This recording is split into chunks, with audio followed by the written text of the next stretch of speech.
Welcome to the Voodoo Power Podcast. Welcome to Plates Pancakes. We're sitting down today with Andrew Rafferty. Coach Rafferty will be entering his fifth year as Clinton School District's first strength conditioning coordinator and has served in Clinton overall for the past 8 years. Rafferty spent time as an assistant baseball coach from 2017 to 2021. Coach Rafferty has seen success during his tenure in Clinton. He was named the 2023 NHS SCA Mississippi State Strength Coach of the Year. A year after, Rafferty was the National High School Strength Conditioning Association Southeast Regional Coach of the Year. During that time, he has also helped the Arrow and Lady Arrow soccer teams earn multiple championships. Rafferty spent his playing days at Millsap College, where he has a bachelor's degree in history. Rafferty is a certified strength and conditioning specialist. So welcome to the show, Coach. Hey, glad to be here. We ran into each other a couple years ago at the NHSSCA NatCon, and then we kind of met each other then and then have talked throughout the year, and then this year we finally were able to set up a podcast. So you're in the public sector of Mississippi. I've talked to some private school guys. How does the public differ from the private school down there? So we have two different divisions. So for public schools, we're a part of the Mississippi High School Athletics Association, and then the private school guys are part of the MAIS. There's a couple of private schools that play in the public school association, but mainly privates to private, publics and public. So that kind of at times will create some rifts amongst some sport coaches when it comes to things of players transferring and matters of that. But that's mainly one of the big differences. Also, I'm blessed with my position. The district I'm at Clinton Public Schools, we're a single school district, or I think like states like Texas might call it an independent school district, but where it's just Clinton Public Schools. So we have all of our elementaries, all of our only middle school, they all feed into just one high school. So for things like that, it makes it easier for us to create positions like the one that I'm in without having to worry about doing it for 3 or 4 other schools. Because some school districts, like just north of us, Madison County Schools, there's 3 or 4 high schools there. Or if you go up to the north Mississippi, where you're in DeSoto County, there's like 6 to 7, 8 schools up there. And they run into a lot of times where if one school gets something, there has to be a plan for the next schools to get something. Like up there, I think only 3 of those schools in DeSoto County currently have a turf football field. And that's because they've had to go 1 year at a time, kind of spreading it all out. And so when you talk about introducing positions like strength coaches, like sole strength coaches, not that aren't tied to a sport, that can create a lot of red tape of like, well, what's the plan to getting this school, this one, if you're going to give it for this district? So that kind of creates a little bit of a problem when it comes to advancing the field as far as getting pure strength coaches in public high school settings in Mississippi. So I'm very blessed to be in the one that I'm at, where they believe in what we're doing and have allowed me to do this job now going into my 5th year. So you were there as a baseball coach. How were you able to pitch the idea of a strength and conditioning coordinator role without the admin just dreading seeing you? Like, oh, here comes Rafferty. He's going to tell us how bad we need a strength coach. So how were you able to kind of set that up where that idea took and you were able to get this position? Yeah, so I guess one of the biggest things, or one of the biggest factors for me being able to get this done, was I had already built up a great relationship first with our athletes, and that led into our admin and members of our school board. And the reason for that, a lot of our school board members, their kids played baseball on our team, and so I had developed a rapport with those kids, and then with the school board members and some of our higher up admins. And also the biggest thing, it wasn't something I was constantly pitching to them. I didn't ever want it to get to a fact where it's like every time I saw them, I'm like, hey, this is a benefit. This is something that we could do. This will help our athletes in this position. So, I learned that I needed to talk to them as if they're people first, like just ask them about stuff that's going on in their lives, their day, like try to provide value in other ways.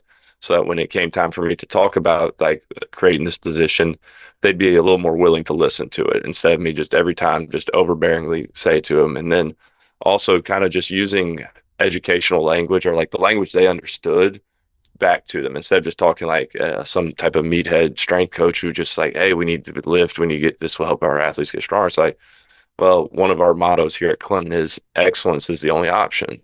And so like I kind of use that in my favor. It's like, well, excellence is the only option. This is an area where we're falling and where we're failing the students essentially and the athletes because we have people who aren't qualified or who don't really know what they're doing, okay, running the weight room for these kids. So we're not giving them the best opportunity to be successful because, I mean, I know a lot here when, kids will have a great off season, they'll train hard, and then all of a sudden, sport coach gets in the middle of the season and, well, the weight room and speed training, all that stuff kind of takes a back seat because now it's all about the game. And you and I both know if you neglect something for 4 or 5 months, bad things going to happen. And so pitching it like that, and then also telling them like this will give our sport coaches more opportunity to do what they love. They love the sport that they're coaching. It gives them more time to focus on that sport that they're coaching. It gives them more time to figure out ways schematically to help better the athletes because they don't have to worry about this strength and conditioning piece. Whereas I can come in and help with that, take a load off of them, and then also make certain we're not neglecting our strength training as we're getting into the season and late into playoffs, and also pitching how to help with injury reduction and things like that. And so it was a process. It took about 2 to 3 years for it to finally go through. But that's kind of just the oversight of how we kind of did it and how I kind of approached it with them.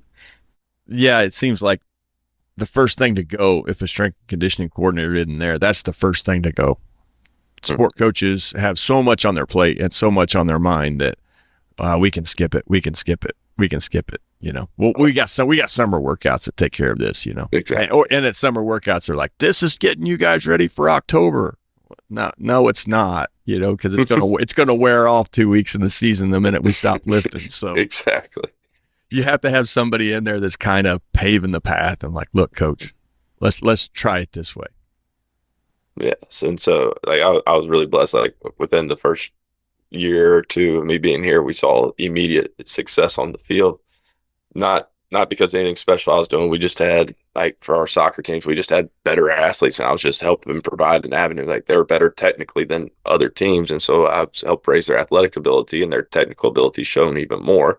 And so we saw immediate success with injury reduction, and so that got more people on board and kind of built up a little bit more trust from our admin side. So it's kind of helped progress things even further since we've started. So while you were coaching baseball, you were teaching history. You kind of went the coach's route. We talked about that pre-show. It's like most coaches seem to be history teachers for whatever reason. So was history a passion of yours, or is that just kind of what allowed you to start getting into coaching? Actually, yeah, it was. So I went to a small little liberal arts college in Jackson, Mississippi to play baseball called Millsaps College, where high academic standard there. And so I majored in what was history. So I got my bachelor's of arts in history, but a focus in U.S. history. I've always loved American history from founding to up till today, and just learning about that. And so I originally was like, when I got done playing baseball, I kind of wanted to take a break. So I was just going to go into the teaching route and just teach for a little while. Ended up teaching a couple of years at an inner city school in Jackson, and then got provided an opportunity to coach baseball. I kind of missed it a little bit. And so there was a history position open with attached to a assistant baseball coach. And I was like, all right, let's do this. And so that kind of, those little 2 years off of baseball kind of gave that passion back of wanting to be around the game and be around sports again. So that was a fun thing for me. What's your favorite era of history, American history to teach? Oh, I love the 60s and the student movement. Just right off the back end of the civil rights, kind of that little sweet spot in between civil rights and the Vietnam War protest. So I really like the student movement in the 60s. That was one of my favorite things to study. That's what that was one of my big thesis papers that I had to write in college was on. About this time of year, the Sparkler's going on in Denver, and the Sparkler's a huge softball tournament. That's where every girl goes if they can to play, and that's where all the coaches are right now. Mm-hmm. So we went out there when my daughter played, and we went down to Boulder, downtown Boulder. we're just cruising around looking at all the different stuff. And it was wild, man. It was like stepping back into the 60s. To me, it was like being at Ashbury and Haight, like you're just kind of looking for the Grateful Dead. So Yes. I could see why that would definitely interest you. I mean, that was a crazy time to be alive. Oh yeah, definitely seems like it would be. And yeah, there was just so much stuff going on. And all those kids were getting bombarded from all sorts of different directions. Hmm. Oh yeah. So before we get too far, we'll go back to training. But now you have me thinking. So when these kids look back on some of the stuff that's going on now, and all the protests and all the different thing that's going, how do you think it will be looked on? Will it be looked on like the 60s and 70s, or will it be looked on a little different? I think it will be looked on a little different. I think there'll be a little more negative connotation to the protesting now. And just because like it seems like for a lot of the smaller issue stuff, not the big issue topics, but some of the smaller little things, it seems like everybody's in a hurry to protest about something. And that could have been what it was like in the 60s, how people felt then too. I don't know, wasn't alive then. So it could be a thing where they look back and they kind of glorify like this time of people like speaking out on their rights. But a lot of it to me today seems like a bunch of people just complaining over nothing or just wanting a purpose to believe in that's really not there. So they're putting their hearts behind something that's kind of not kind of empty. Is kind of how I look at it now. But I could be completely wrong. And in 30, 40 years, they could be looking back and like, man, this creates a real movement here. And the bravery of all these kids protesting X, Y, and Z. Well, I won't let you get too far down that rabbit hole so we both don't say something we regret, but we'll take it back to some of the different programs you've tried. I know that's a hard right turn, but that's what we're going to do. Let's go.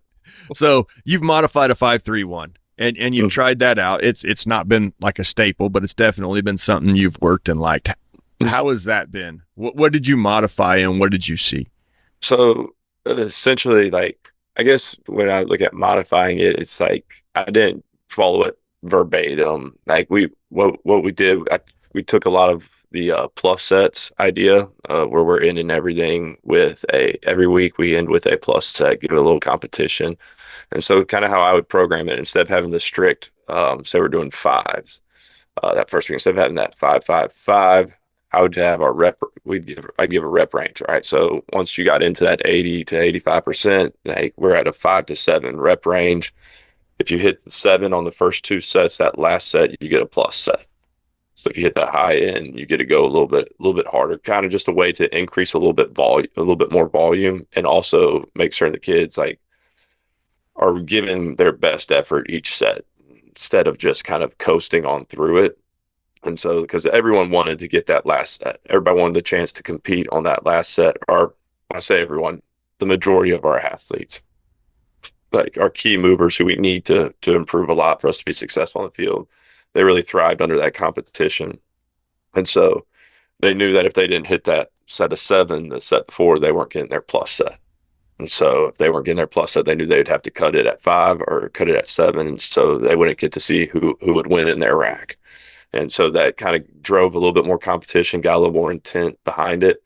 I really liked running that for our off season, because of the volume that we would get to, in a safe way, not unnecessarily volume. And then usually around the time season we get here, or a couple weeks away from our in season starting, that's usually when I would take out the 5-3-1. And what we would go to is a 2-week or a 3-week cycle of a speed week, a power week, and then a strength week. So speed week, we would be looking at somewhere in the 20 to 40% range of our main lift with some type of band or some type of band tension to add a little accommodated resistance, and looking at like anywhere from four sets of doubles up to 7 to 8 sets of doubles, depending on the week and how far out games were. And then our power week, we would bump the percentage up into that 50 to 70% range. Still keeping volumes very low in that. And then we'd get into our strength week, which we would hit every 3 or every 4 week, once every 3 or 4 weeks, just making certain that we're not falling off the radar there. And that would be somewhere where we're in the 85% plus, and those were all strict singles. And it gave the kids like, hey, if we had four singles program that day and you're absolutely crushing it, like I'm seeing you're moving the bar well, okay, and say we're a couple days out from a game and you're feeling good and you want to attack it, we might go for a new heavy single. Not using the words of a max because I don't like kids to think like, oh, I'm gonna max out and do this. No, like I'll let you go up to a heavier single. A lot of times that would lead to a 15, 20 pound PR. Some kids would come in and like, hey, their body's a little shot.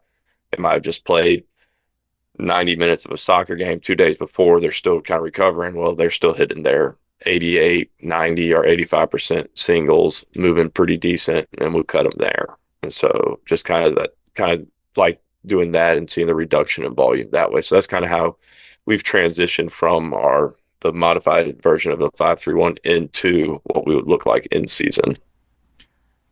Now, how are you regulating that? Are you using a VBT, using your coach's eye? Like if you're at a 20 to 40 with accommodating resistance, what tells you the weight? Most of it, because I got two VBT units, and so not a lot. A lot of it's coach's eye, a lot of it's seeing the kid in conversations with the kids when they walk in. I value a lot of my coaching on building the relationships with the kids, and so understanding where they're at. Understand if this is a kid that, although they say they're not feeling the best, they really are okay to push, and understand I need to push them today. Or if this is a kid who's come in feeling great and bar's moving well. So usually with our VBT units, I usually put them on our top two racks. So whoever our top two, like essentially our top six athletes who are contributing the most to the team, those will have it. And so for like our soccer athletes, like our in-season lift this past year was a Hatfield split squat. I love in season getting our soccer kids in the gate stance and training that more than bilateral. We rarely, outside of early off season, do bilateral lifting with our squatting with our soccer athletes. We tend to focus primarily in the gate stance. And so I think this one kid, he was supposed to have 185 on the bar, or 185 total. And he comes up and we're wanting to stay at the 0.95 meters per second or faster. And he's out there just ripping 1.2s. And so we just keep adding weight. I think he ended up working up to a 315 for his final set, just because he was still just above the threshold. So I want to get more VBT units in there so that like when we're moving like that, like we can actually get the true adaptation or the true stimulus that we're looking for, instead of it all just relying on coach's eye. But I like for the groups that I can use that with, because it just, once again, kids see a number on a screen. It's like a game to them. They're going to try to beat it. And so it kind of helps with us with that. Now, I know I have one question there on what you just said, but before I get into that, are you looking at peak velocity? Are you looking at average velocity? When you hook them up, how do you have it set up? What metric are you watching? I'm mainly just watching the average velocity. Now, if we were doing something like a trap bar pull, like a fast explosive thing, or a trap bar jump, or a clean pull, and we had it hooked up to that, I would switch over to the peak velocity, because that's what I would deem the more important for that scenario. But through that, it's just our main, like if it was like a strength based lift, like one of our whatever our three pillars of for that particular cycle is, I'm probably just going to be looking at the average velocity. I feel like that will give us a better picture of what we're looking at. Now, what you had said in there, I've kind of saw it out here, and I know every kid's different, but we'll get your opinion on it. You hook them up to the VBT, you tell them where you want to be. Kids hitting 1-2. If you don't make hard jumps, if you just make normal jumps, it seems like you can really drive that number up there. The body's incredible. It adapts. It might take it a couple sets. Mm-hmm. So let's say you put on, he's running 185 and he's at a 1-2. So, okay, hey, we're not going to go 25s. Let's do 10s on each side and see if we can drop it. Well, now he drops down close. He's at 0.95. Okay, now we'll put 5s on. Okay, now he goes 0.88. Well, let's not change anything and see what happens. Well, then he'll nail that, and then all of a sudden he's at 0.97. Okay, let's put on a little more. It all comes down to how much time you got. But have you seen that, or is that just something that I'm just mythically thinking is happening? No, I see that from time to time, but it's also a thing that I might not have, like in our setting, especially in season where we're really running it hard like it. I might only have 45 minutes of total training time with them, so we might only be able to cap it at 5 to 6 working sets that day, like of doubles, so like it's not taking us a long time to get those 5 to 6 working sets, but you know he might flash it now. Like we'll do some with our sprint times, like especially over the summer where I'm seeing them for 90 minutes a day, where I can extend, like say we're going through our little sprint circuit and we're going either our 20s into 10 flies or our 5s into 10 flies. And like as we're going through the little speed circuit, this kid, he's popped, let's say we're going to 5 into 10, and he went 128, 127, 124, 123, and we were only supposed to run 4 that day. Well, his body's showing me that he's got a little more to give and I got a little more time. I'm gonna first check. He's like, hey, you feeling good? He tells me, he or she tells me they're feeling good. I'll have them run another one. Say they pop a 1-2. Right, well, we're still going. Like, hey, we still got time. Hey, you want another one? Go hit another one. And, like then he might get like a 1-2-5. All right, cool. We'll shut it down. But so the time for me definitely would be the thing that dictated that the most. Now, I'm not like say like the goal is 0.9 and like we're increasing. He was at 0.88. I'm not going to tell him like he has one more set. No, we're going to leave it at what it is, because like we're right around the threshold number. Like I'm not going to drop us back down and you have to go like I'm going to give you another shot at that. Yeah, and it seems like if you just give them a little bit of time, they'll meet it. Well, I say they'll meet it. This was the next question, the mentality of kids in their rack. I mean, some kids are going to push. They're going to chase it. And other kids are going to lay back and be like, that's all I got today, coach. How do you manage the two sides of that coin? I mean, first coming down to just knowing your athlete. Okay, knowing, hey, how's this kid going to respond? All right, like, you'll have some kids that like they see themselves not hit a mark and it just lights a fire on their rear end and they're ready to go and they're like, hey, give me another shot, let me take it. Cool, let's take it. You'll have another kid who doesn't hit it and all of a sudden like it's like the world just came crashing down. And so what I found, like usually when I see a kid like that and I know that they have it in them, as a kid, I'll just pull aside, just have a conversation with them. Like, dude, it's one rep. Like I'll see a lot, like when we test our verticals and stuff, if the kid's like maybe half an inch away from what their PR is, because apparently these kids don't understand you don't PR every day. Every week we come in here, we test it. You're like, hey, you're not going to PR. Like I want you to be like on our sheet that we have, like I'll have like a section where it says what their PR is, what their average is, what 90% of their PR is. And I try to tell them, hey, as long as you're above that 90% on any given day, we're good. We're good, because all it means is that's need a PQ and you're gonna see it go up. All right, we just got to taper down and go get it. But there's some kids like that they just get all up in their head and it might affect the rest of the training session. So it's just bring them off to the side, talking them through like what their number is. Like, hey, dude, you hit 93% of your PR. If I put 93% of your bench press on this rack, right, on this bench right here, would you hit it right now?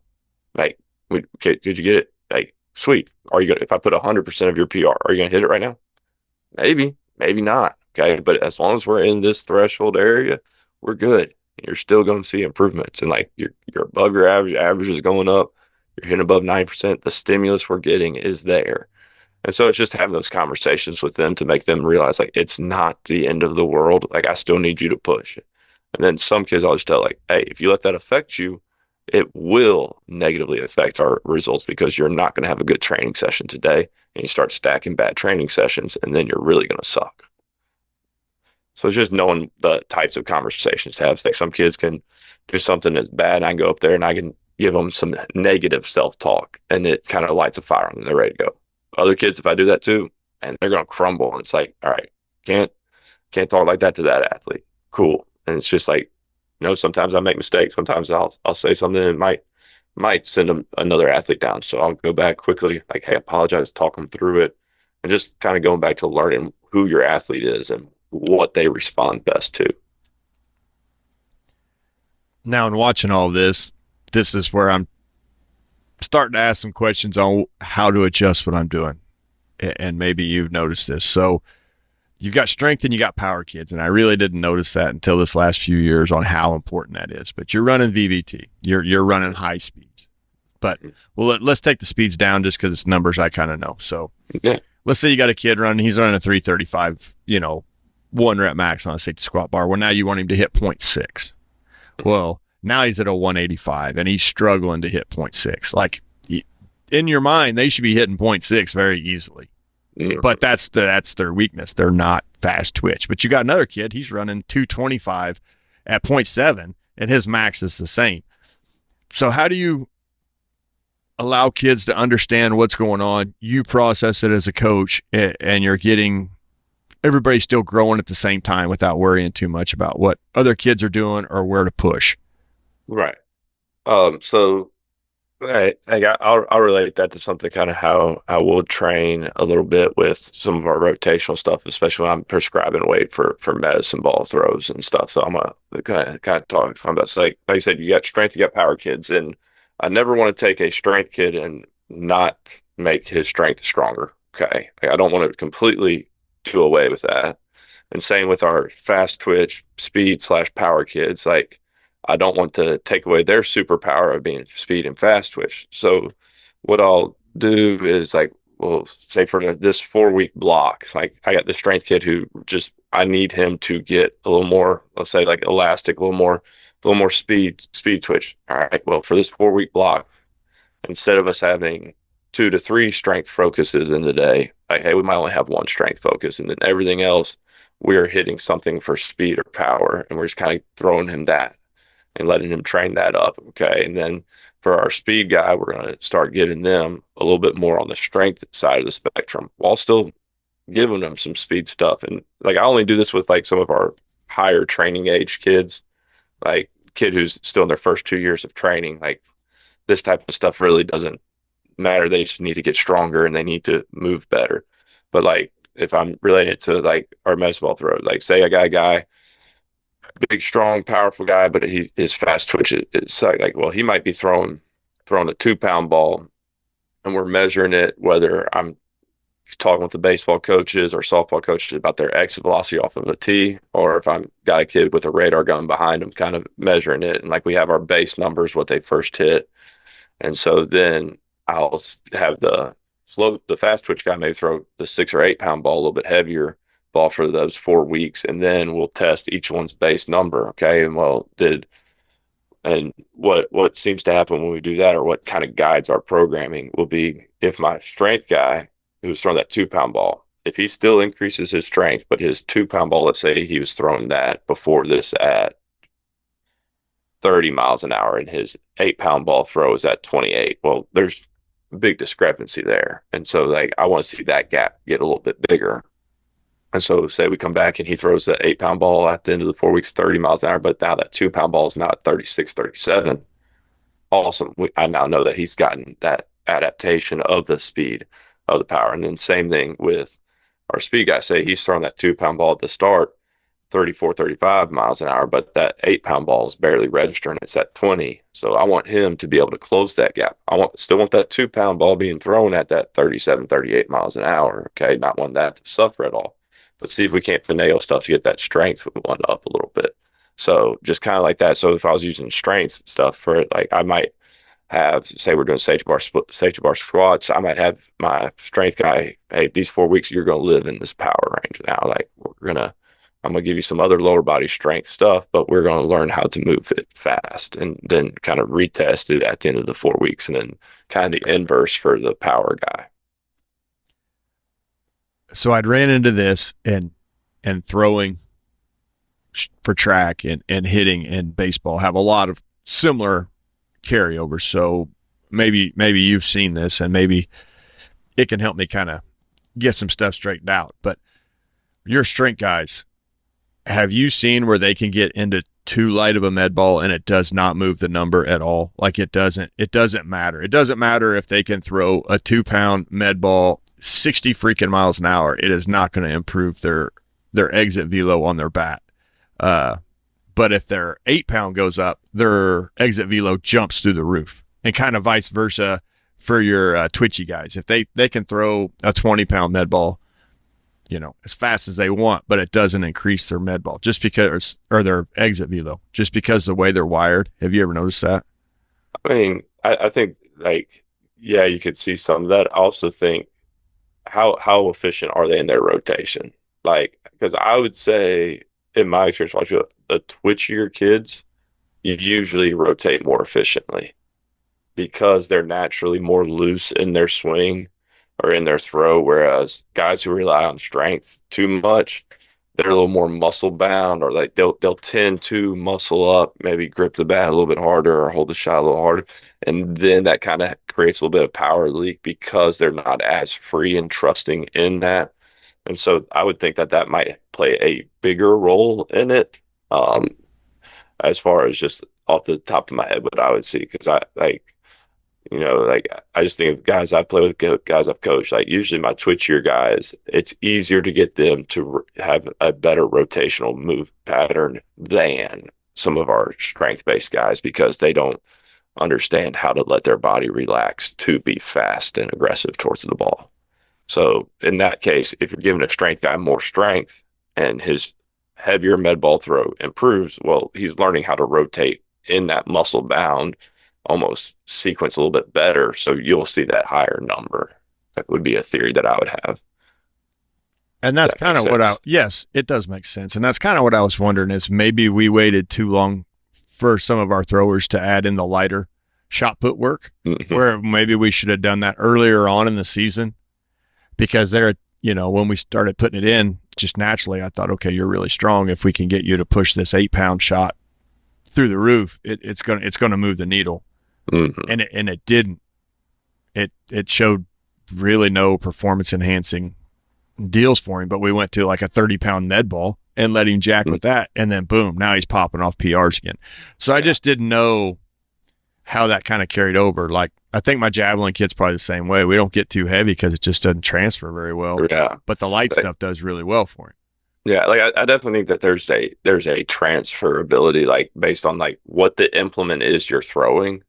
And so like if I'm throwing a javelin that doesn't weigh very, very much, like how much more benefit am I getting by throwing something that's 10 pounds to throwing something that's 25 pounds? Like at that point, like you will see a lot of leaks in the kinematic sequence and what the natural throwing and rotational movement is. And then same on the inverse side, like, yeah, there's been great literature coming out about underloading throws and or underloading bats and like how that can help. But if you're getting more than, I don't know, I'd say 50% less than what the implement is, like how much are we changing that throwing motion or that rotational motion to where it won't carry over? And that goes back to a bias I had built early on, probably. My daughter played a lot of softball, so we would run heavy bats and light bats, and her swing speed and exit velo got really good. It got the best when we kind of gotten away from the heavy bats and we were just running PVC pipe and hit and front tossing beans. Yeah. For a while our barn had beans growing in it. She hit so many in there with the PVC bat, but that's awesome. And then so it built a bias in there, I'm sure. And then now as I'm seeing more athletes, I've got to maybe change my bias.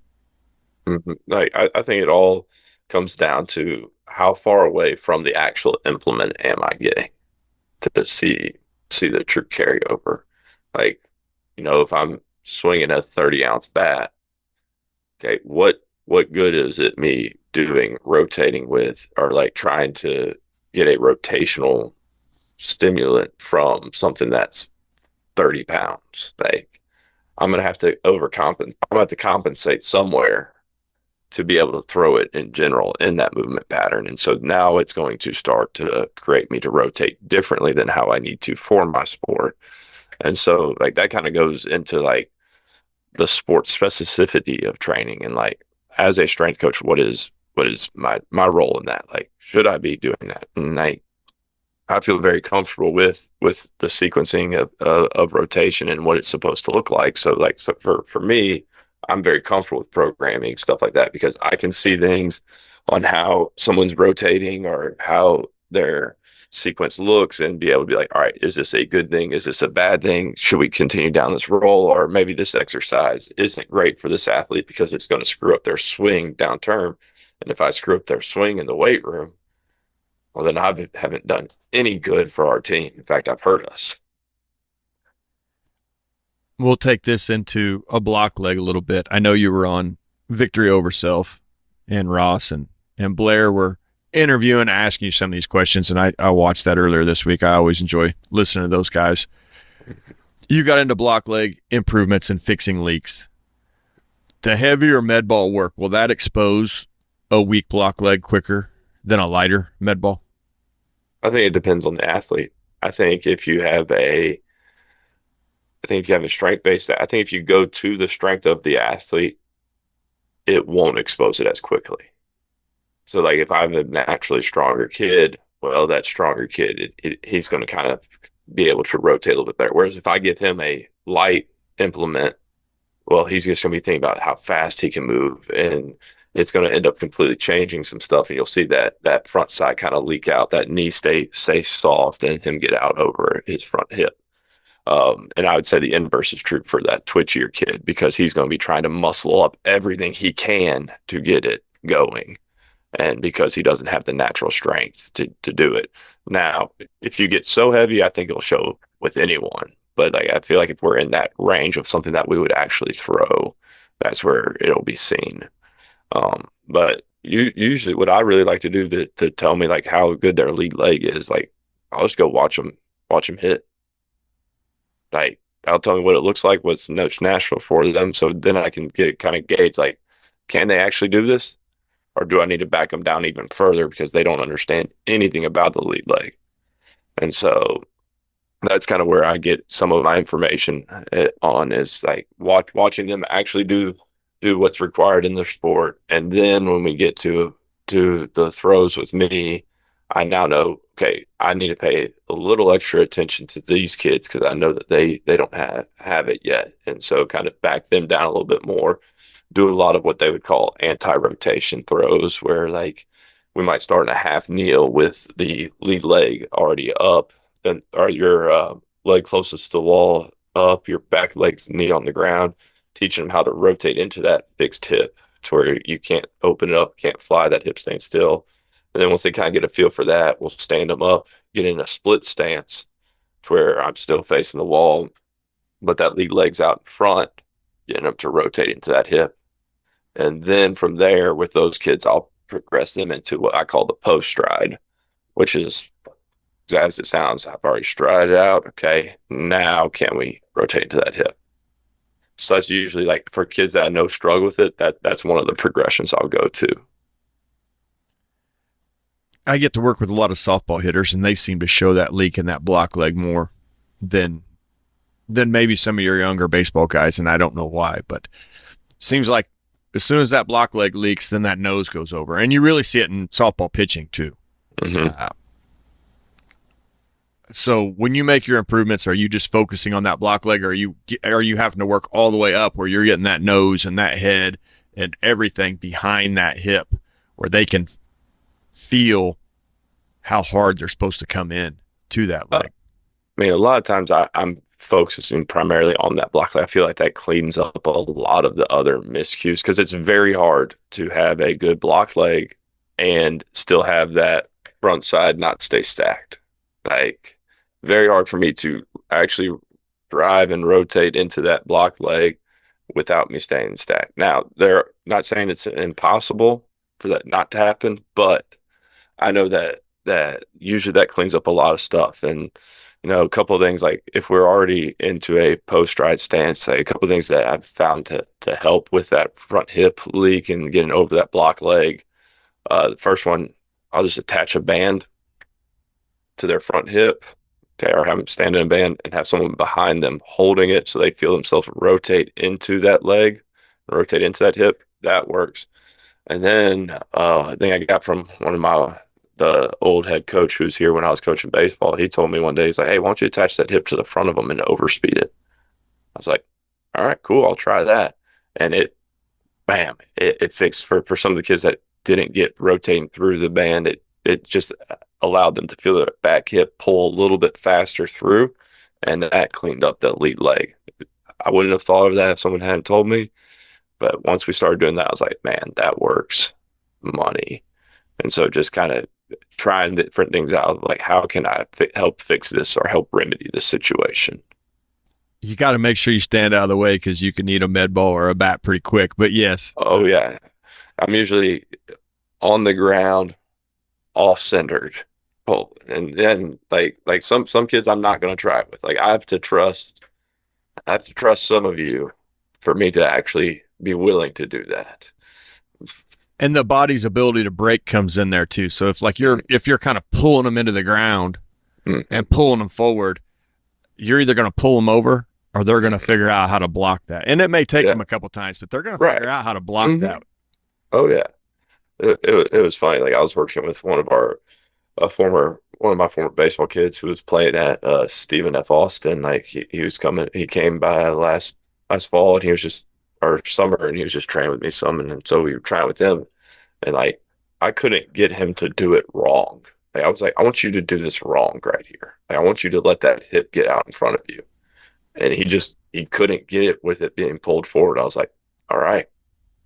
He's like, Coach, I can't do it. I was like, all right, well, it looks like we're on to something. Because I've seen you do that. I've seen you screw this up before.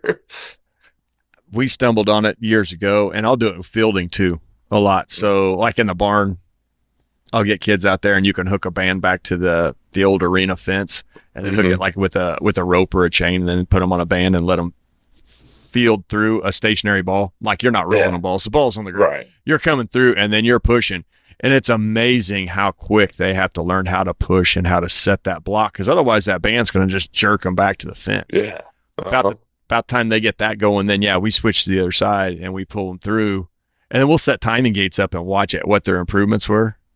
Oh, that's awesome. So let's say you knock a kid down 0.3 of a second just because they're fielding the ball slow. Well, you just took 9 feet from the runner, and that's a pretty easy improvement just getting them to move through the ball.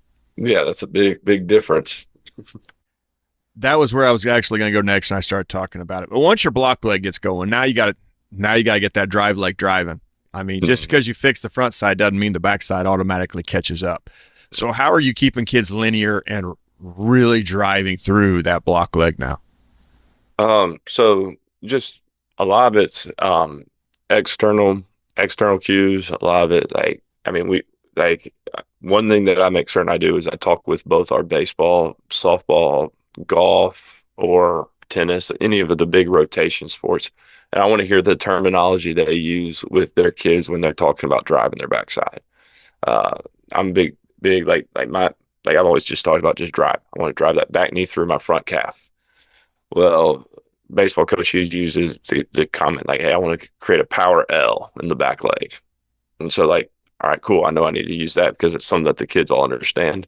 And then from there, we'll go with some stationary type stuff. Like a lot of stuff, like we'll use like a 3D strap where attach it to a band to the rack and have them feel themselves drive their back knee into their front knee, keeping that front shoulder closed and just feel themselves coming forward. Or we'll take a PVC pipe, have a PVC pipe, get them in a post stride stance, have that PVC pipe that they're holding be right in front of their body. And then they're slowly driving their backside into their fixed femur or into that leg block. And you should see that knee cross the PVC pipe. And so they'll have a partner that's watching them to make certain and kind of help correct that sitting back and just spinning and just talking through to them like why squishing the bug is a terrible thing to say. It's like, no, that's just spinning. There's actually no power coming forward. Like you're just sitting on it and spinning where we want to get there and drive through. So we were just in Memphis and we went to Graceland, but that's what, obviously it's all Elvis stuff. That's what we used to always tell the hitters in softball is we want you to look more like Elvis and less like squishing the bug. So like when he would drive that back knee into that front side, that's kind of that deal he did, is yes, look that's like awesome. Elvis. Now the problem is they don't know who the heck Elvis is, but they're getting young enough. They're like that old man or whatever. You know how kids are. You know what I mean? Like, but yeah, the way he moved, I always thought of that being more linear movement than that big huge rotation. Yeah, and just understanding like the way that force needs to transfer if you actually want to have any power. Like, yes, it's that fine line of getting kids to drive forward, but not getting to drive forward so much that they get outside of that front hip. And now if in sports like baseball or softball, someone throws something off speed and you're all here, well, There you go. Now with golf, it's a little bit more okay to get a little outside that front hip because the ball is there. And like I'm not too worried about like them actually staying fixed into that ground on that back leg. Like I'm okay with them like coming that back foot and having it drag forward with them because well, you don't have to you're not getting confused by a pitch. Like your ball's there. Like I want you to focus on driving everything forward. And so as long as we do it in a controlled setting, then we're good to go. Now, will you do some walking med ball stuff? I'm thinking back to like some walking swings where you really get kids to just jump into that block leg hard Oh and yeah. throw. So kind of going in like usually like we'll start half kneel stance and we'll go to a post stride stance and then we'll get into what I call just athletic medicine ball throws. And so that'll be anything from like a step back, like a little miniature skater hop, step back into a forward go or into a shuffle. So take a couple shuffles into a throw and really feel themselves block that leg. We'll do some catch and receive stuff kind of like that, where I'll have a kid pretty much be off center to the front, kind of toss the ball into like almost like the hitter loading up to catch it there and then transferring everything forward. We'll get into that. And the biggest thing with that, I want to make certain that when we get to that motion, that the kinematic sequence does not screw up. Am I still going back foot, knee, hip into torso, into hands, into implement? Okay. Like one thing I always tell kids, like hips deliver the hands. Hips must deliver hand. And so if we're doing that, we'll get as athletic and as free moving as we can. Now, if say we get to that and kids lead leg block starts to suck, or they start going all hands and that's coming out and around everything, well, then we're going to back them down. They're going to regress back down. And one of my biggest pet peeves with rotational medicine ball throws, and it's crazy because I see it from baseball sport coaches doing it the most, who know that what a swing looks like, who knows what throwing looks like.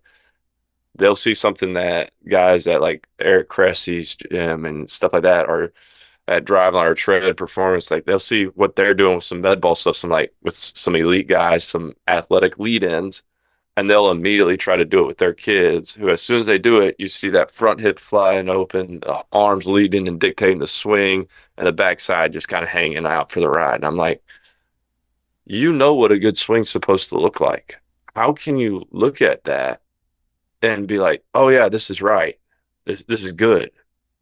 And so that's always just one of the things that always aggravates me when I see someone with a rotational throw is just like kind of trying to go for something that just is not appropriate for the field that they have. Well, we talked about that earlier in the week. You're evaluating the field you have. You're evaluating the population you have, what you can teach, where are the weaknesses. So you have to compare your population to the population you have to play. Mm-hmm. How when you look out, how do you decide what you need? Are you looking at size? Or are you just looking at overall speed? I'm sure you're looking at everything, but what really pops out to you first? Is it speed? Is it just size? Is it? I would say it's a combination of those two, like relative speed, relative size. Like, because like I don't ever want to like develop our programming or our training. It's based on just like set in stone numbers because like those to me always move around. Okay, and it's always based on like the population that I have compared to the population that we're playing. Like for our soccer teams, I've known the past 2 years we've been junior senior heavy for on our boys side. I know that our size we were good. Like I know like the size of those kids, they were good. They were better than relatively better than who we were playing. So I know that I didn't have to focus as much in the early off season on the increasing mass portion of it. So like what would usually be a 12 to 16 week block turned into like an 8 week block. And so we got through that block and then it was all speed power development. We just carried that in, just added some other stuff, make sure we're staying robust, staying healthy, carried that through the season. Now we get to this year, we got a little bit younger of a team. So I know from watching who we play, talking with coaches as to which players on teams that we play a lot are coming back and kind of getting a picture of that. I know that our relative size was down a little bit. Relative speed we were still good, So we put a longer emphasis on increasing some of that muscle mass than we did the years prior because that is what our team needed. Um, so it's not that we're looking here and be like, oh, well, we're not going to train our strength for this year, which would be our speed. No, we're still going to get after that portion of it. It's just that right now, this will be what holds us back in the end. And so just having conversations with the coaches from what I've seen, what they see, and then kind of using that to dictate it. It's not like I'm going out there like, well, we need to have X amount of players weighing 175 pounds on the soccer team, or we're not hitting, or we need to have X amount of guys running 1, 2, 4s, flies, tens into fives into tens, or we're just not going to be where we're at. It's like, no, let's see where we're at. Let's compare to what what we're seeing. How are we playing on the field, and then using that to dictate what we have. And then adjusting your warm ups and accessories to hit those weaker spots you need. Exactly. You're a baseball guy, so Yeah. superstition crossed with actual performance improvements. How do you manage that? I mean, baseball is such a superstitious game. It's like, look, I get what you're saying. All, the luck is here on your side right now, but how do you balance that with we actually have to do this to get you better? I mean, yeah, coming from baseball, superstition is rampant, and you know what? Like, I know that the mind is a powerful, powerful thing, and if you truly believe that you're playing as well as you're playing because you're wearing the same socks that you've worn every night, well then by God, I want you to wear those same socks because I want your mind to be as free as ease. Now, like when it gets to that, and like in the training setting, say like we're lifting and like someone's like, well, such and such didn't go right, or whatever they did, their superstitious thing didn't go exactly, like it's having a conversation like, yeah, like that's great, sure, but we still have work to do, and just kind of explain to them like we're still here, we're still working, it's still time to go. Like, we're not just taking the day off because you didn't have the right snack before you got to work out today. Like, no, there's still work to be done. And then just kind of getting them to switch their mindset from like, okay, well, this can still be a good day of training. Like, I mean, if we're sprinting and this kid thinks that they only sprint good if they're running barefoot, well, I mean, shoot, if we're on our turf, or if we're in our room or on grass, you want to wear barefoot, you think that's going to make you that much faster? But I gotta go for it because I know your effort's going to be there. Like, like I have one of our girls, like she will, like if we are doing our Big Max Velo day or something like that, and we don't do chain resisted sprints beforehand, like it's going to stink for her because she likes to feel herself really open up with a little bit of resistance before she goes. And so it's like monitoring that and be like, hey, this, it's kind of the conversation like this isn't going to affect, like you can still run fast regardless of whether we did this movement or this movement.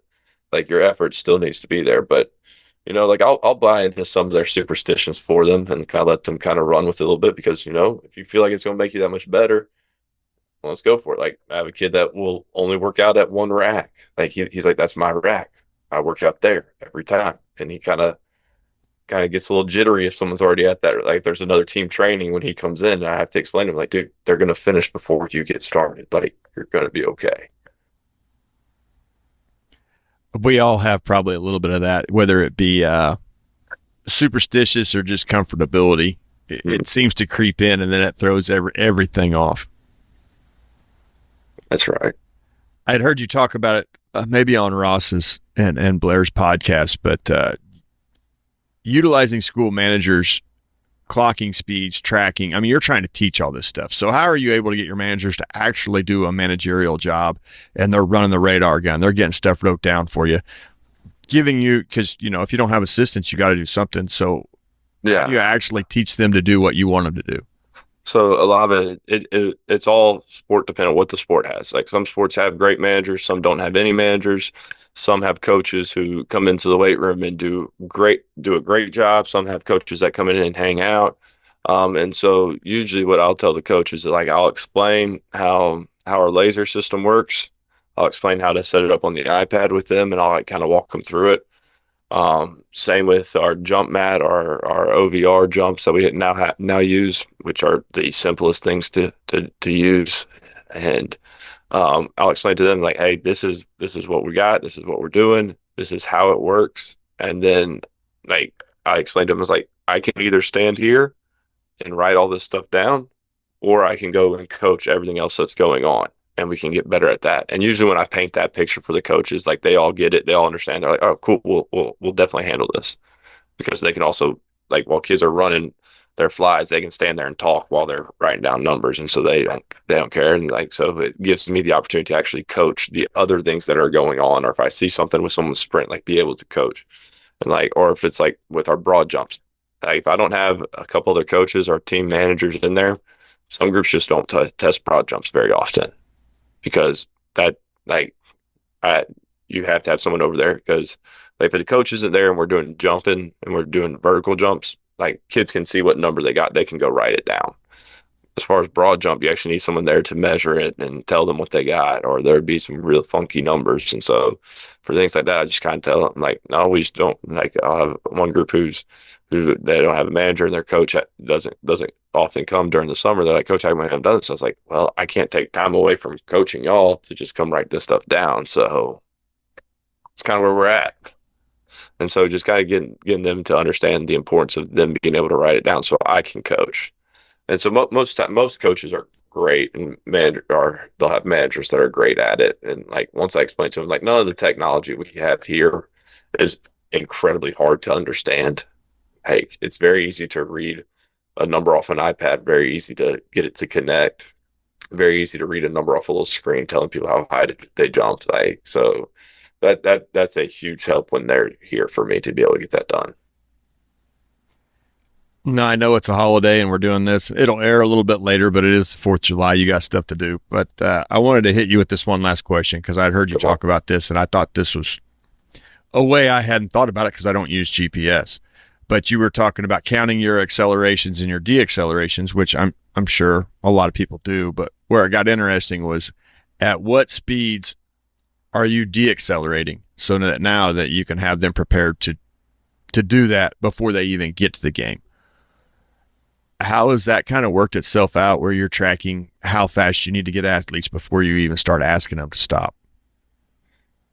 So, I mean, we pretty much, every sprint we do, like, I started this summer with our athletes, and I see it most with our soccer kids because that's who I have the GPS with. Is pretty much every sprint we do, we are doing a decel with. I want them to get comfortable with it, because I found that I haven't put as much emphasis on it, and that's kind of one of the big rocks that I haven't really gone down when it comes to knee health, and kind of taken away some minor injuries because of how often, especially our soccer kids, they'll change direction and decelerate during the game.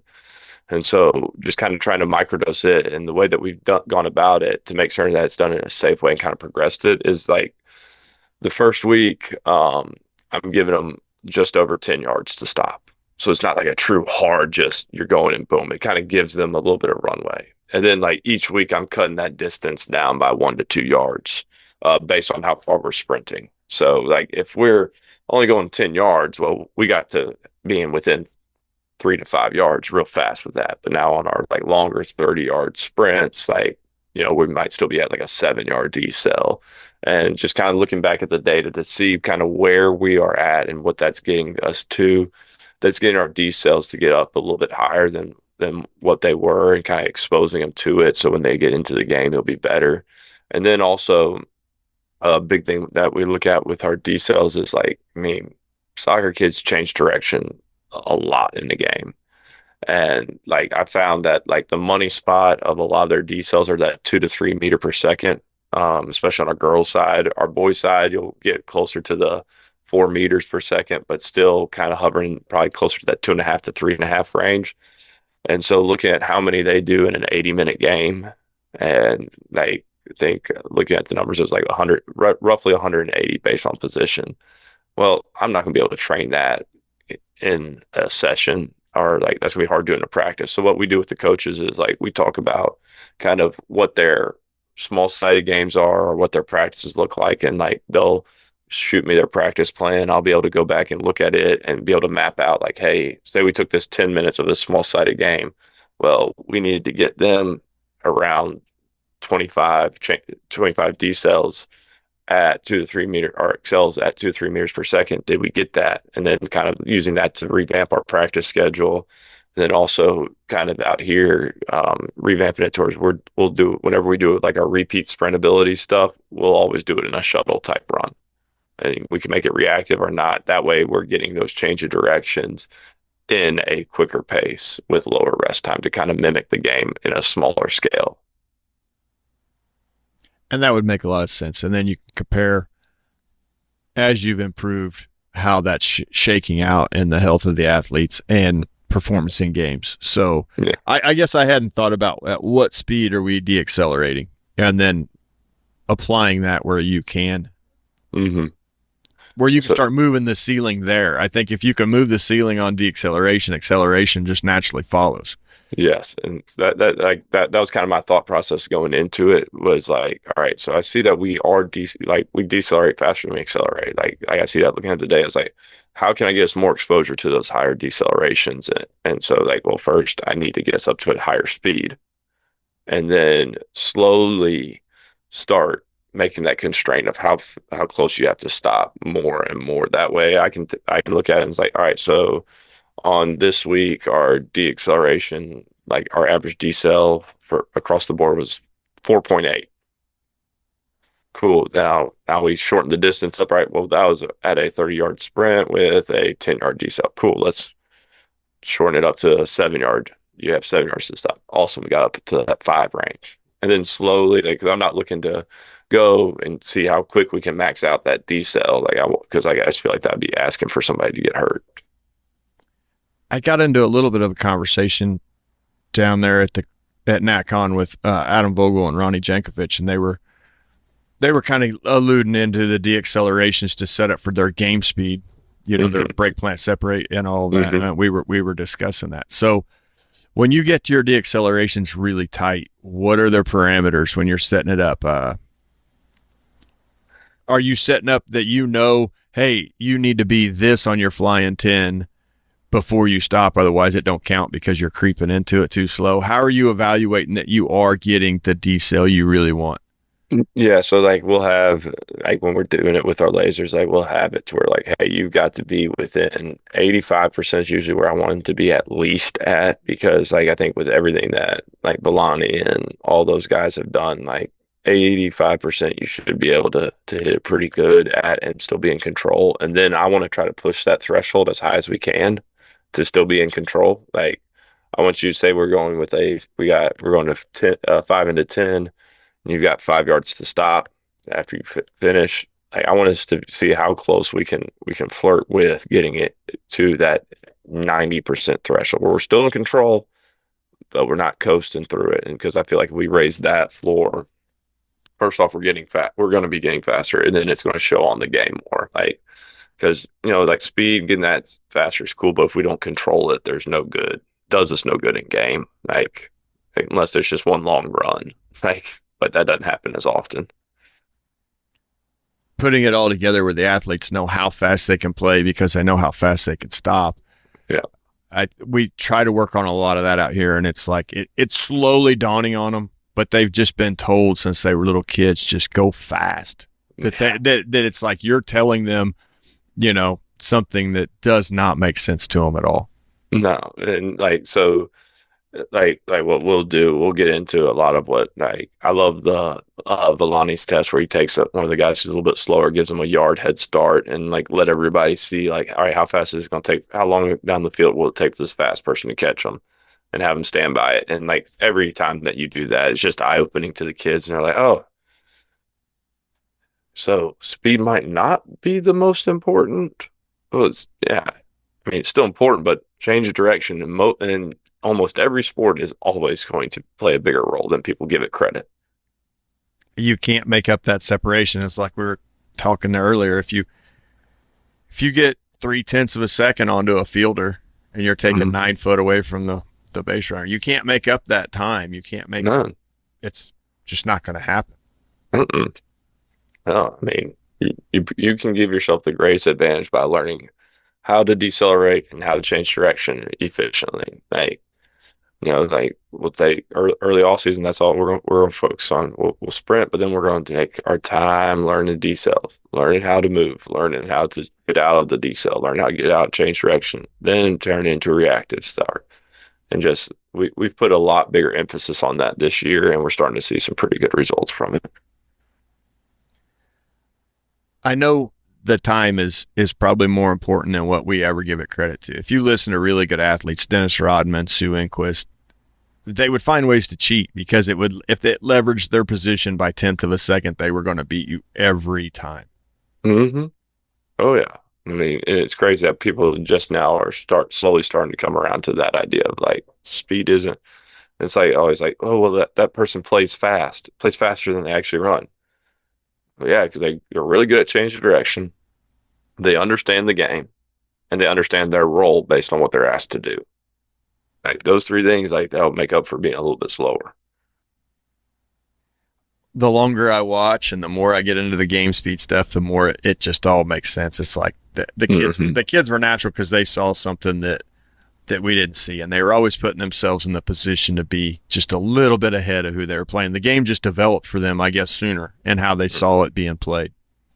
Mm-hmm. No doubt. Well, man, I know it's 4th of July. You got a bunch of fireworks to shoot off down there. I appreciate you getting up early and doing this. I had a great time. I'm sorry it took so long to do it, but man, it was a good time. Yeah, I really enjoyed it. One of my favorite ones I've been on. Well, I hope so. So enjoy your 4th. We'll get this thing posted, and we'll see how it does. Awesome, man. All right, man. Well, I hope you have a good rest of your day. Thanks, man. You too.